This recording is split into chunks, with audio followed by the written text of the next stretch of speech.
आज हम लोग देखेंगे पैराग्राफ सेक्शन, ठीक है ना। पैराग्राफ सेक्शन में जैसे आपका बुलेट्स हो गया, नंबरिंग हो गया, ठीक है ना, या लिस्टिंग हो गया, या अलाइनमेंट हो गया जिसमें लेफ्ट, सेंटर, राइट और जस्टिफाई, ये सब चारों हैं, ठीक है ना। लाइन स्पेसिंग और बॉर्डर एंड शेयरिंग, ठीक है ना, शेडिंग। तो ये सारी चीज़ को हम इसमें एक्सप्लेन करेंगे। तो प्रैक्टिस के लिए सबसे पहले क्या करते हैं, एक कुछ पैराग्राफ्स ले लेते हैं। Is equal to RAND bracket open, ठीक है। इसमें मान लिया 5 डालिएगा तो 5 पैराग्राफ्स आ जाएंगे, ठीक है ना, बीच में। तो यहाँ ध्यान दीजिएगा, 1 2 3 4 5 पैराग्राफ्स आ चुके हैं। 10 डालिएगा तो 10 आएगा। अपने रिक्वायरमेंट के हिसाब से जैसा प्रैक्टिस करना हो वैसा आप ले सकते हैं। सबसे पहले इन चारों को देखते हैं। जस्टिफाई, सेंटर अलाइनमेंट, है ना, लेफ्ट अलाइनमेंट, राइट अलाइनमेंट, ये सब क्या होता है। तो सबसे पहले इसका प्रिंट प्रीव्यू हम देखते हैं। तो प्रिंट होम बटन पे जाइए, प्रिंट प्रीव्यू देखिए। कुछ इस तरह का प्रिंट प्रीव्यू है। जैसे इसको हम सेलेक्ट कर लेते हैं, ये टोटल सेलेक्ट करते हैं। टोटल सिलेक्शन के लिए कंट्रोल A होता है, CTRL+A, कंट्रोल+A यदि प्रेस करेंगे तो टोटल हमारा सेलेक्ट होगा। उसके बाद अभी तो ये ऑलरेडी ये हाईलाइटेड है, इसलिए लेफ्ट अलाइनमेंट है हमारा, ठीक है ना, ये हमारा लेफ्ट अलाइनमेंट है।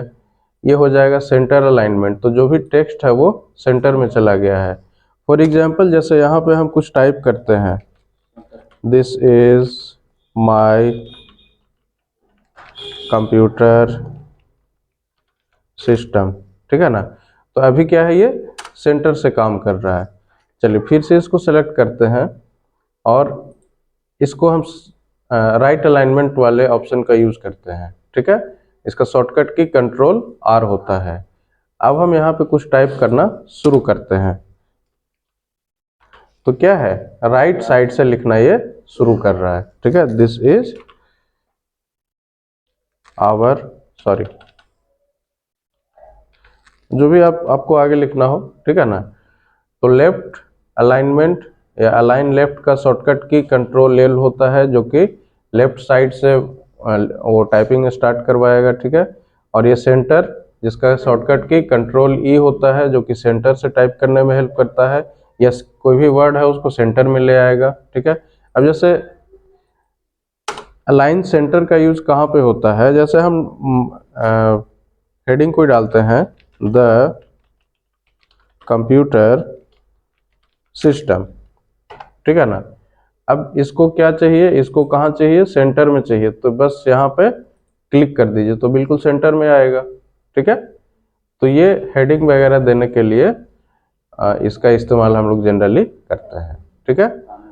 अपने रिक्वायरमेंट के हिसाब से टेक्स्ट को या सेंटेंस को कहीं भी हम एडजस्ट कर सकते हैं। चलिए फिर से एक हम प्रैक्टिस शीट ले लेते हैं। Is equal to RAND bracket open then close then press enter. अभी हम इसका प्रिंट प्रीव्यू देखते हैं। तो प्रिंट प्रीव्यू कुछ इस तरह का है। इस साइड वाला तो ठीक है ना, मार्जिन के साथ ये खूबसूरत दिख रहा है, लेकिन इस साइड में क्या है, थोड़ा सा अटपटा दिख रहा है ना। ये बाई यहीं तक समाप्त हो गया है ना, सेट यहीं तक खत्म हो गया, टेम्पल यहीं तक है, कुछ लेटर आगे तक आए हैं लेकिन कुछ। तो एक तरह से फिनिशिंग जो होना चाहिए, है ना, एक तरह से बेहतर ये नहीं दिख रहा है। तो उसके लिए क्या कीजिए, इसको जस्टिफाई कर दीजिए। इस वाले ऑप्शन का यूज करेंगे, कंट्रोल J, CTRL+J। हम शॉर्टकट की यूज करते हैं या फिर इसका यूज कर लेते हैं, ठीक है। तो ये जस्टिफाई हो चुका है। अब जब इसका प्रिंट प्रीव्यू देखिएगा तो अब बेहतर दिख रहा है पहले से, है ना। तो एक्चुअली करता क्या है, ये जो भी सेंटेंस है, जैसे यहाँ से यहाँ तक जो भी लाइन है, इसके बीच के स्पेस को इक्वली वो ग्रो कर देता है या कम कर देता है ना। स्पेस को या तो बढ़ा देता है या फिर कम कर देता है। जनरल केस में ये बढ़ाता है स्पेस को, है ना, ताकि वो एडजस्ट हो जाए। इसी में नेक्स्ट है आपका बुलेट, ठीक है ना। तो बुलेट में अलग अलग टाइप का स्टाइल है, ठीक है। जैसे ये सब देख रहे हैं, ये पहले से है इसमें, है ना। अब जैसे हम इसका यूज़ करते हैं, इसका यूज़ करने के बाद अब मान लिया कोई लिस्टिंग तैयार करते हैं, मान लिया कंप्यूटर से रिलेटेड कुछ डिवाइसेज हैं, उसका नाम लिखते हैं, जैसे माउस, कीबोर्ड, है ना, सीपीयू। तो ये क्या कर रहा है, एक डॉट के साथ, एक बुलेट के साथ जो है वो हमारा वो अगला लाइन ऑटोमेटिक आ जा रहा है। इंटर करने के बाद एक बुलेट ऑटोमेटिक हमारा आ जा रहा है। यदि आगे नहीं रखना है तो बैक स्पेस का यूज कीजिए। इसमें चाहते हैं बुलेट हटाना, तो बस इसको सेलेक्ट कर लीजिए और यहाँ पे आइए और नन में कर दीजिए, तो इसमें जो भी आपका बुलेट लगा था वो हट जाए। इसी में नेक्स्ट है आपका डिफाइन न्यू बुलेट। अब डिफाइन न्यू बुलेट क्या काम करेगा, आप अपने हिसाब से या अपने रिगार्डिंग आपको जैसा ज़रूरत हो, है ना, वैसा आप बुलेट डिफाइन कर सकते हैं। जैसे कुछ सिंबल चाहिए तो सिंबल ले लीजिए, इसमें सिंबल्स में जाइएगा तो बहुत सारा सिंबल्स हैं, आपको जो चाहिए, है ना, वो सिंबल आप यहाँ पे ले सकते हैं। जैसे ये वाला ले लिए, ठीक है, देन ओके प्रेस कीजिए, देन ओके। तो अभी देखिए इस तरह का सिंबल आ रहा है ना। अब जब भी कुछ टाइप कीजिएगा, माउस, कीबोर्ड, ठीक है, सीपीयू, कोई दिक्कत, तो आप इस बुलेट के साथ आप वो टाइप कर सकते हैं।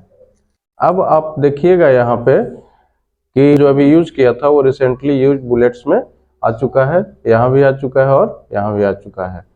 तो अपने हिसाब से आप इसको कस्टमाइज कर सकते हैं।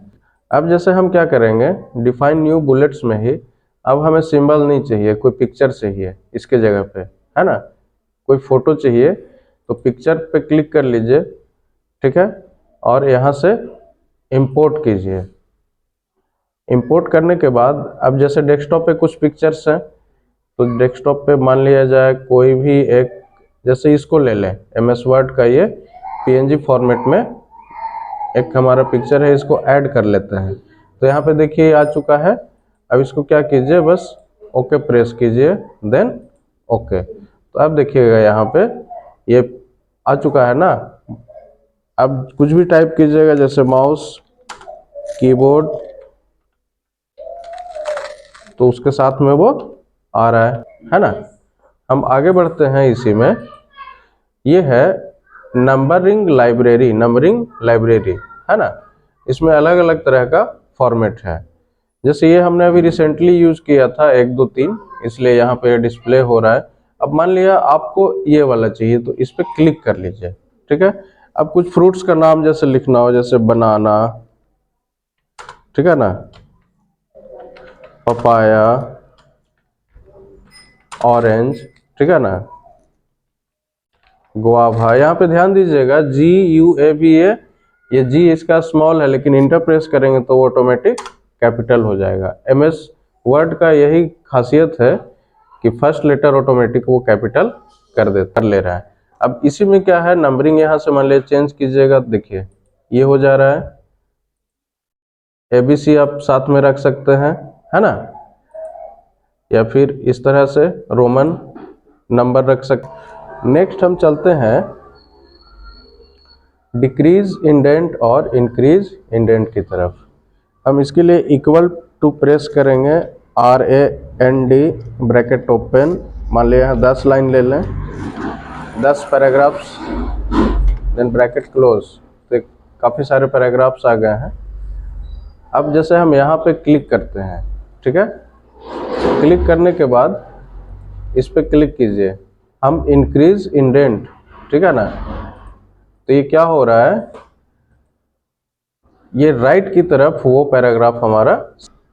अब इसी में एक आपका है डिक्रीज इंडेंट, तो इस पे क्लिक कीजिएगा तो वो पैराग्राफ क्या है आपका, वापस जहाँ पे पहले था वहाँ पे आ जाएगा। अब मान लिया हम इस पे क्लिक कर लें और इंक्रीज करें तो सिर्फ वो वाला एडजस्ट होगा, ठीक है, डिक्रीज करेंगे तो फिर वापस वो पहले जैसा होगा। इसी में नेक्स्ट है आपका सॉर्ट, है ना। अब सॉर्ट क्या होता है, तो सॉर्ट अल्फ़ाबेटिकली, है ना, या फिर नंबर के हिसाब से वो सॉर्ट करेगा, असेंडिंग या डिसेंडिंग में कन्वर्ट करेगा। उसके लिए कुछ हम अल्फ़ाबेट या कुछ कैरेक्टर या कुछ टेक्स्ट यहाँ पे ले लेते हैं, जैसे माँ। अभी हमारे पास इतना कैरेक्टर है, सॉरी इतने वर्ड्स हैं जिसको सॉर्ट करके देखते हैं। तो सॉर्टिंग के लिए सबसे पहले सेलेक्ट कीजिए। सॉर्टिंग यदि करना हो तो सबसे पहले सिलेक्शन जरूरी है। उसके बाद इस ऑप्शन पे आइए और देखिए सॉर्ट बाय पैराग्राफ ऑटोमेटिक ले लिया इसने, है ना। और किस टाइप का चीज़ है तो टेक्स्ट है ये, है ना। ये टेक्स्ट है इसलिए टेक्स्ट ही रहने देंगे। अब असेंडिंग में करना है या डिसेंडिंग में, है ना। तो असेंडिंग मतलब क्या होता है, बढ़ते क्रम, यानी कि छोटा से बड़ा, यानी कि ए से जेड तक वो ले जाएगा। और डिसेंडिंग क्या करेगा, जेड टू ए करेगा। तो हम ए असेंडिंग ही रहने देते हैं। देन ओके पे क्लिक कीजिए तो देखिए सी सबसे पहले आता है ना। उसके बाद तो इसने क्या है, इसको अल्फ़ाबेट के हिसाब से अरेंज कर दिया।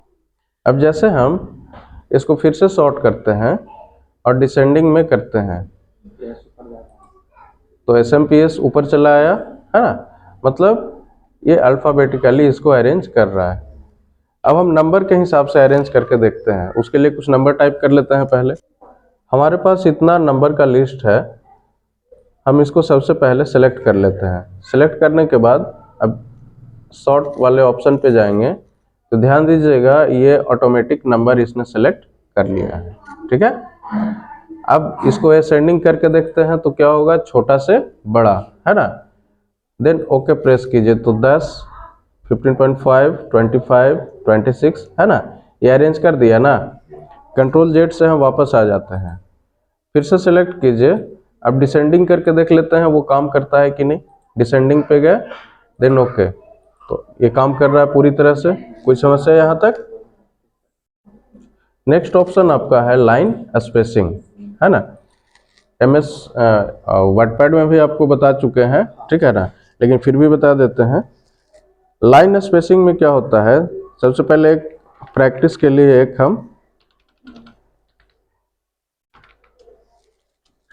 चलिए ये पैराग्राफ है। अभी हम लोग क्या देख रहे हैं, लाइन स्पेसिंग। उसके लिए किसी भी पैराग्राफ में यदि आप क्लिक कर लीजिए, जैसे इसमें हम क्लिक कर लेते हैं, ठीक है, और उसके बाद लाइन स्पेसिंग पे आते हैं। मान लिया हम 3 कर दें तो जहां पे हमारा कर्सर होगा, जिस पैराग्राफ में हमारा कर्सर होगा, उसी पैराग्राफ के लाइन के बीच के स्पेस को या तो इंक्रीज करेगा या डिक्रीज करेगा एज पर रिक्वायरमेंट। अब यदि हम इंक्रीज करेंगे तो सिर्फ उसी पैराग्राफ के लाइन के बीच के स्पेस को इंक्रीज करेगा, और डिक्रीज करेंगे तो सिर्फ उसी पैराग्राफ पे वो काम करेगा। बात समझ में आ रही है।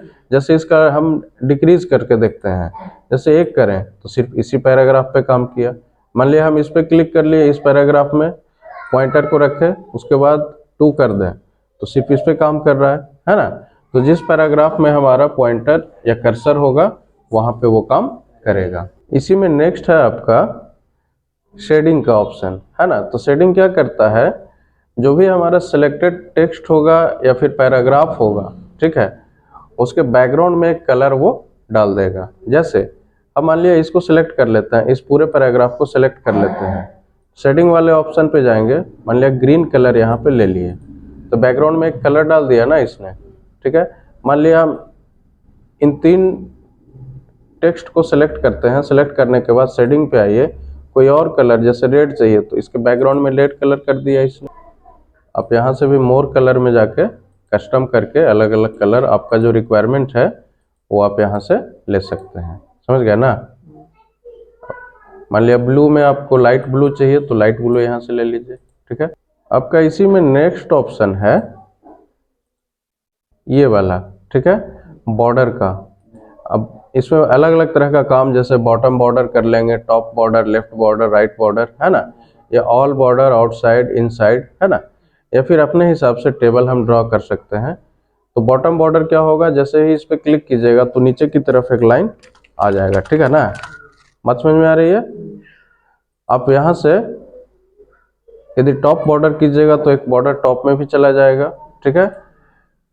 लेफ्ट कीजिएगा तो एक बॉर्डर लेफ्ट में चला जाएगा, राइट कीजिएगा तो एक बॉर्डर राइट में चला जाएगा। अब आप टाइप करते हैं, जो कुछ भी टाइप करते हैं तो वो बॉर्डर का लेंथ उसका बढ़ता जाएगा, है ना। कोई दिक्कत। कंट्रोल ए से सेलेक्ट करके आप डिलीट कर सकते हैं।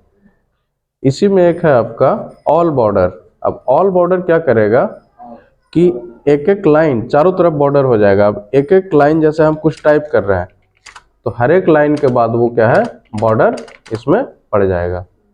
इसी में है आउटसाइड बॉर्डर। तो आउटसाइड बॉर्डर क्या होता है, जैसे अभी हम चारों का यूज कर रहे थे, किसका किसका, बॉटम, टॉप, लेफ्ट और राइट, तो चारों मिला के आउटसाइड बॉर्डर हो जाता है। चारों तरफ से बॉर्डर दे देंगे तो आउटसाइड, या फिर यदि सिर्फ इस ऑप्शन का यूज कर लेंगे तो चारों तरफ ऑटोमेटिक हमारा बॉर्डर हो जाएगा। अब बाकी जो आपको लिखना हो यहाँ पे टाइप कर सकते हैं। यहाँ तक कोई समस्या? इसी में इनसाइड बॉर्डर है।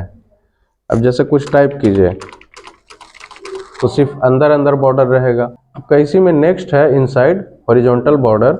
अब इसमें जैसे कुछ टाइप कीजिए तो वही हॉरिजॉन्टली एक बॉर्डर वहाँ पे वो तैयार कर दे रहा है। इसी में आपका नेक्स्ट है हॉरिजॉन्टल लाइन। ठीक है, तो हॉरिजॉन्टल लाइन क्या होता है, देखिए जहाँ पे हमारा कर्सर रहेगा वहाँ पे एक लाइन ड्रॉ हो जाएगा। जैसे हम यहाँ पे बीच में भी है, अब इस पे आप क्लिक कर लीजिए, ठीक है ना, तो एक लाइन बीच में ड्रॉ हो जा रहा है ना। मतलब दो पैराग्राफ के बीच में यदि लाइन ड्रॉ करना हो तो हॉरिजॉन्टल लाइन का यूज हम कर सकते हैं, या दो लाइन के बीच में यदि लाइन ड्रॉ करना हो तो हॉरिजॉन्टल लाइन का हम यूज कर सकते हैं। कोई दिक्कत है ना? जैसे हम इस पे कर लिए तो इसके बीच में, इन लाइंस के बीच में क्या है, एक हॉरिजॉन्टल लाइन क्रिएट हो चुका है। इसी में नेक्स्ट है ड्रॉ टेबल। पहले इसको डिलीट कर लें। अब यहाँ पे आते हैं ड्रॉ टेबल में। तो एक ड्रॉ टेबल पे जैसे ही क्लिक किया तो एक पेन जैसा सिंबल बन गया है हमारा, है ना। अब जैसे इसको यहाँ पे ऐसे ड्रॉ कीजिए, एक टेबल बन गया ना, है ना। अब टेबल का इस बॉर्डर का टाइप यहाँ से चेंज कर सकते हैं, 3 लेना हो, सॉरी, जैसे अभी 3 ले लिए। अब इसको जब ड्रॉ कीजिएगा तो 3 लाइन वाला हो गया, है ना। फिर से यहाँ से चेंज कीजिएगा, मान लिया इस तरह का चाहिए तो आप इस तरह का ड्रॉ कर सकते हैं। इसमें मिडिल से यदि ड्रॉ कीजिएगा तो मिडिल से होगा। इसका मान लिया 2 पार्ट करना हो तो ऐसे कर लीजिए, है ना। तो आप अपने हिसाब से इसको कस्टमाइज कर सकते हैं। और हर एक बॉर्डर में, मतलब हर एक बॉक्सेस में आप अलग अलग डेटा रख सकते हैं। ड्रॉ टेबल में और देख लेते हैं। जैसे हम कोई टेबल यहाँ पे ड्रॉ करते हैं, ये हमने ड्रॉ किया। अब इसमें अलग अलग स्टाइल है ना, अलग अलग स्टाइल है। आप यहाँ से अभी कुछ टाइप नहीं इसमें है, इसलिए कोई, जैसे यहाँ पे ये हमने टाइप कर लिया।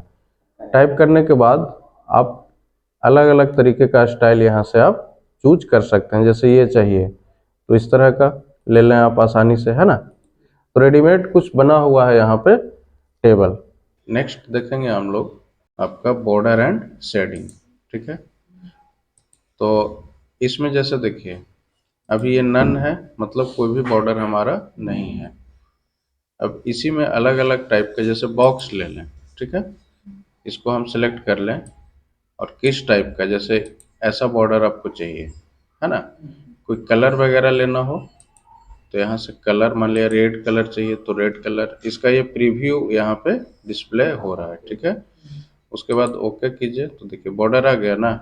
अब इसमें हम कुछ भी टाइप करेंगे तो जो भी टाइप होगा इस बॉर्डर के अंदर में होगा। तो दिक्कत, फिर से हम इसी में आते हैं। ये तो बॉक्स हो गया, शैडो के फॉर्मेट में ले सकते हैं अलग अलग स्टाइल। जैसे हम ये ले लें, ये स्टाइल, ठीक है। एक रिव्यू इसका देखिएगा तो शैडो के फॉर्मेट में है। इसका कलर मान लिया ये कलर ले लें। इसका विड्थ जो है, मोटाई, हम ज़्यादा कर सकते हैं। ठीक है, और ओके प्रेस कीजिएगा तो देखिए अब जब हम इसमें कुछ टाइप करेंगे तो यहाँ पे ये ले लेगा। उसी तरह से थ्री डी है तो 3D में मान लिया ये ले लीजिए तो थ्री डायमेंशन में आपको वो डिस्प्ले होगा कुछ इस तरह से। ठीक है, अब इसमें कुछ टाइप करना हो कुछ भी तो आप कर सकते हैं आसानी से, है ना। नेक्स्ट हम लोग चलते हैं पेज बॉर्डर। पेज बॉर्डर में जैसे देखिए यहाँ भी 4-5 ऑप्शन आपको दिख रहा है। नन है जिसमें कोई भी बॉर्डर नहीं रहेगा। बॉक्स में चलते हैं हम। अब जो स्टाइल आपको पसंद हो, ठीक है, जैसे ये वाला अब इस तरह का ले सकते हैं, ठीक है। प्रीव्यू यहाँ पे देख ही रहे हैं आप। ओके कीजिएगा तो ये पूरा पेज बॉर्डर आ गया, ठीक है। पेज बॉर्डर यदि रिमूव करना है, पेज बॉर्डर पे जाइए और नन कर दीजिए, देन ओके, हट गया। पेज बॉर्डर में अलग अलग टाइप का स्टाइल है, जैसे ये वाला, ठीक है। अब इसका कोई कलर सपोज दैट आपको चेंज करना हो तो यहाँ से ले लीजिए, ठीक है। उसके बाद इसका विड्थ यदि चेंज करना हो या कम करना हो तो कम कर सकते हैं, ज़्यादा लेना हो तो यहाँ से जैसे 6 pt लेते हैं, देन ओके प्रेस कीजिए तो ये बॉर्डर आपका आ चुका है ना, पेज बॉर्डर आ चुका है। इसको रिमूव करने के लिए बॉर्डर एंड शेडिंग पे जाइए, पेज बॉर्डर के अंदर में जाइए, नन कीजिए, देन ओके प्रेस कीजिए तो ये रिमूव हो जाएगा, यानी कि हट जाएगा। फिर से पेज बॉर्डर में आपका आर्ट यहाँ बाय डिफॉल्ट कुछ बना हुआ है, ठीक है ना। तो आर्ट में आपको जो यहाँ पे पसंद हो वो यहाँ पे इंसर्ट कर सकते हैं, जैसे ये, ठीक है ना। इस तरह का आएगा चारों तरफ से, है ना। कॉर्नर पे एक एक इमेज आएगा और बाकी फोर्थ साइड में जो है इस तरह का आएगा। अब इसका भी मोटाई कम या ज़्यादा कर सकते हैं यहाँ से, है ना। और भी चाहिए तो और भी अलग अलग डिज़ाइन यहाँ पे अवेलेबल है आपका, है ना। इसका विड्थ आप बढ़ा सकते हैं, घटा सकते हैं, देन ओके प्रेस कीजिएगा तो कुछ इस तरह का बॉर्डर आपका आ जाएगा। बॉर्डर एंड शेडिंग में और है शेडिंग, तो शेडिंग में कोई कलर वगैरह जैसे देना हो, है ना, ओके कीजिए और कुछ टाइप कीजिएगा तो कलर के साथ वो टाइप होगा, है ना। जो भी आपका डॉक्यूमेंट होगा, जैसे इसी को हम क्या करें, डिलीट कर लें और फिर से हम यहाँ पे आते हैं, शेडिंग पे जाइए और कोई कलर यहाँ पे ले लीजिए, मान लिया ये ग्रीन ले लेते हैं, देन ओके। और मान लिया वही रैंडम वाला पैराग्राफ हम ले लेते हैं, तो देखिए जो भी डॉक्यूमेंट होगा वो कलर के अंदर में आएगा, है ना। और जैसे जैसे डिलीट करेंगे वैसे वैसे वो कलर भी आपका साथ में डिलीट होते जाएगा। बात समझ में आ रही है? यहाँ तक कोई दिक्कत?